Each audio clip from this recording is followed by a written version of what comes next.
Hi, my name is Fred. I'm from Escape Maze. We're an interactive gaming experience here. We have 5 indoor escape rooms. We have 4 outdoor adventure trails.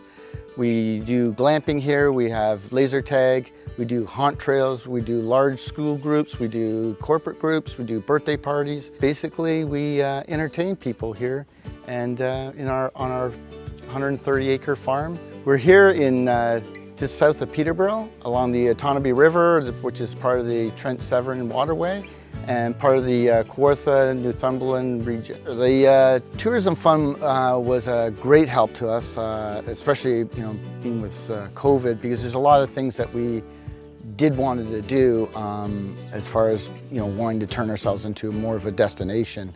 Like one of the things that we ended up doing was we put in a couple of accessible washrooms for the haunt trail that we have as well. We made that accessible, so we used some of the money for making the actual whole trails accessible for people.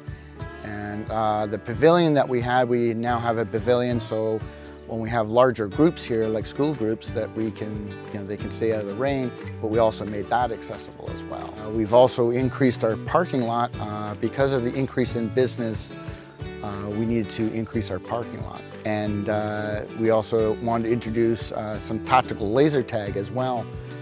And we also have, we put in a couple of different glamping spots. And so now you can come stay here, do a bunch of escape rooms, and enjoy the river that we have and the country life that we have out here while you're glamping. The Tourism Relief Fund has helped us do several different projects that we normally wouldn't be able to do, and therefore, since we're able to do that, it has helped our business be able to grow immensely.